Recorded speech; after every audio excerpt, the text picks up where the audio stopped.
Hello everyone, কেমন আছো তোমরা সবাই? আশা করি তোমরা সবাই ভালো আছো। আমরাও কিন্তু অনেকটাই ভালো আছি। তো দেখতেই পাচ্ছ সকাল সকাল আমরা বেরিয়ে পড়েছি তিনজন মিলে। তো আমরা এখন যাচ্ছি কলকাতার উদ্দেশ্যে। আমাদের ট্রেন হচ্ছে ভাগীরথী এক্সপ্রেস, টাইম 7:40। তো এখন বাজে 7:20 মতন। তো আমাদের যেতে মোটামুটি 5 থেকে 7 মিনিটের মতন লাগবে। তো স্টেশনে গিয়ে একটু ওয়েট করব, কেন কি আমার একদম সময় যেতে ভালো লাগে না, একটু আগে গেলে ভালো হয় যেহেতু এটা ট্রেনের সময়। তো যাই হোক, চলো টাটা। আমি সবাইকে টাটা করে দিচ্ছিলাম। আর মিষ্টি তো অনেকটাই এক্সাইটেড, কেন কি ও বেরু বেরু করতে প্রচণ্ড ভালোবাসে। আর এখনকার দিনের বাচ্চা বুঝতেই পারছো, অনেকটাই আপডেট আমাদের থেকে। তো যাই হোক, তো চলো।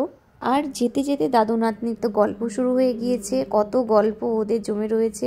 তো সেই গল্পগুলো টোটোর মধ্যে ওরা বলছিল আর আমি ভিডিও করছিলাম। ফাইনালি আমি কিন্তু চলে এসেছি বেথুয়াডহরি স্টেশনে। আর সকালবেলা অনেকটাই ঠান্ডা ছিল আর অনেকটাই কুয়াশা ছিল। যখন আমরা ঘুম থেকে উঠি তখন খুলতে পারছো না, যাও।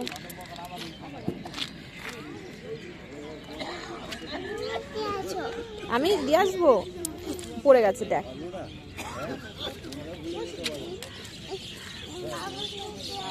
বাবুকে দিয়ে আসবো। কত টাকা? 50 পয়সা, যেটা হচ্ছে বিলুপ্ত প্রায়। যাও, তুমি দিয়ে আসো, যাও। আমি পারছি না, আমার হাতে ব্যথা। ফাইনালি আমরা কিন্তু ট্রেনে উঠে পড়েছি। আর ওই যে দেখো আমার বাবু আর আমার মাম্মা বসে পড়েছে এক সিটে।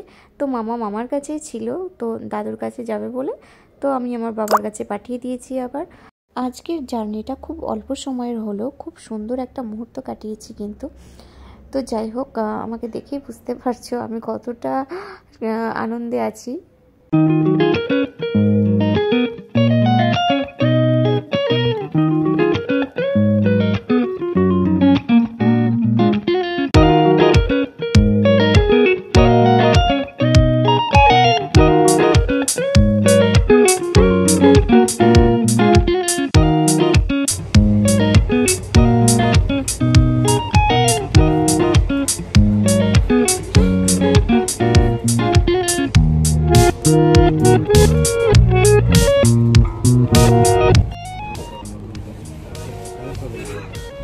মিষ্টি রোস্টার।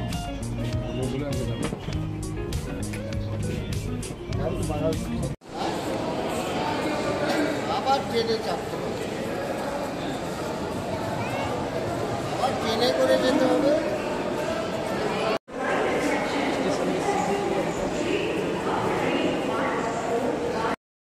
আমরা পৌঁছে গেছি শিয়ালদা স্টেশনে। তো আমাদের এখন সাউথের থেকে আরেকটা ট্রেন ধরতে হবে। তো তারপর আমরা বাঘাযতীন পৌঁছবো। তো দেখো ফাইনালি কিন্তু আমরা পৌঁছে গেছি আমার পিসির বাড়ি, মানে মিষ্টির মামার বাড়িতে পৌঁছে গেছি আমরা। তো চলো ভেতরে যাওয়া যাক। চলো আগে ঘরে চলো, তারপর